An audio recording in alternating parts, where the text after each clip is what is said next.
Hello friends, welcome back to another review.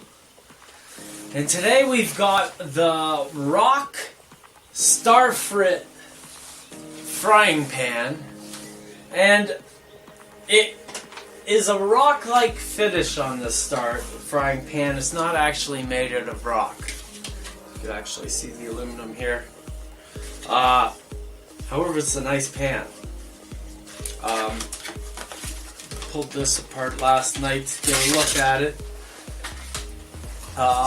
Solid handle on it, riveted handle through the plate.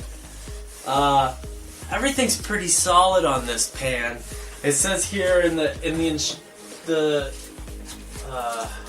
examples and guides and stuff like that, it says that you can put this in the oven up to 350 degrees, which is good for finishing off my bacon relish.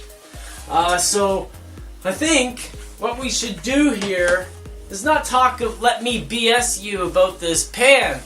I think we should take this over to the oven or the stove and start making my favorite condiment dish that you're probably gonna love too.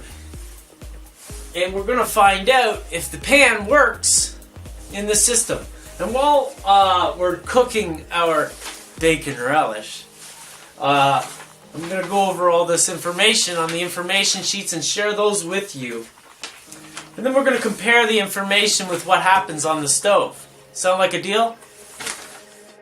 Okay, first of all, this recipe here has a lot of responsibility tied to it. Number one, this is going to be the most delicious thing that you've ever had in your life. You can thank me later, send me a postcard, whatever you want. There's Patreon, I do that too. Ron Pare Patreon. But, number two, this condiment makes me smell like a man flower for about 2 more days after I eat it. So, the wife used to think it was funny at first. Now it's not so funny, so you decide on that as you will. The basic ingredients to this recipe are onions, bacon, and brown sugar. That's it. I like to have a candy-like finish on this recipe. If you want to have more of a condiment type of finish on this recipe, you use balsamic vinegar to finish it off. And the amount you add is to taste. So you have to do this a couple of times to get your recipe perfect. That's what life is all about, getting your recipes perfect for you. And for me, my perfect recipe makes me smell like a man flower. We don't have a lot of onions today, and all I want to do is make enough of this condiment for me and my son to have an epic burger. So I'm going to use 3 onions, they're kind of small, and mash them through our grater here. Later we'll cut up 1/2 pound of bacon into another pan and let that render a bit, but we'll get to that in a minute.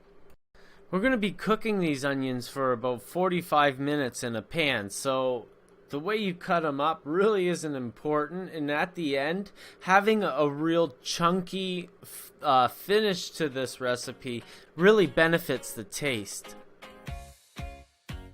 Set your stove to medium heat and put a dollop of butter into the pan to start with moisture. You should always have moisture in the pan to start with. And I know, people think it's gross that I cut bacon with scissors, but it works. Leave me alone. Another detail I'd like to point out is that if you're doing this recipe in the winter time, you're gonna have to add a lot more water to the recipe. And don't worry, the water just boils off and is no big thing. So water is just a moisture thing, it's just temporary, and it adds to the mingling of the flavors. Don't worry about adding it. It doesn't lessen the recipe in any way. We cut the 1/2 pound of bacon in the second pan. You know, you have to decide the ratio of ingredients on your own. I never really have a set amount of each. It's whatever I have on hand and whatever I feel like at the time, or sometimes who's gonna taste it in the end. If it's gonna be friends, I'm gonna put less onions in. If it's just me, I'm gonna put lots of onions in because I love those bugs. The onions have sauteed for about 20 minutes at this point before I put the bacon in, and the bacon has only been in the pot for maybe about 5 minutes to render a little bit. So add these at the proper time, and then after you've added the bacon, you don't want to cook it anymore for reals, so you want to reduce the temperature of the oven down to 1/4 and let it simmer for another 20 to 30 minutes till it looks right to you. Same with the brown sugar. I never really measured it. I just figured it deserved 3 dollops, 3 hunks. No measurement there. Mixing it up showed me that I had the right consistency.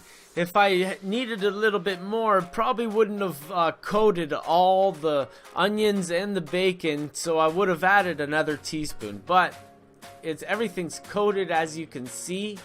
And if everything's looking a little dry, go over to the sink and add a little bit of water right from the tap. Or if you use bottled water, I don't know. From here on in, it's a war of attrition. You just wait till it's got the consistency and the smell that you're looking for. But I would advise not to stick your spoon in and just to shove that in your mouth. It's probably going to be pretty hot. And this condiment really doesn't take its flavor on until you've let it cool down. In a little bit better light, we can see that everything's really mingled together and it has really become something. And this is about 45 minutes of simmering on the oven. In total, this whole recipe took about 50 minutes altogether. At the end, there's lots of oil in the recipe. I put this in a piece of Tupperware dish and let the oil drain out of it. And if it cools off too much and gets all white and hard, I throw it in the microwave and heat it up and let it drain again. Just let the oil drain off. It's a part of the process. However, what you're left with is pure deliciousness, my friends. I'm telling you that this is one of those things. It's like making sausage. People don't really want to see what's in there. They just want to hear that it's got bacon and sauteed onions and it's going to taste delicious. You're welcome. And hey, after cooking this for 45 minutes, it's a true non-stick finish. I'm pretty happy with it. The old lady's gonna be happy. I finally cleaned the dishes after I made one of my concoctions.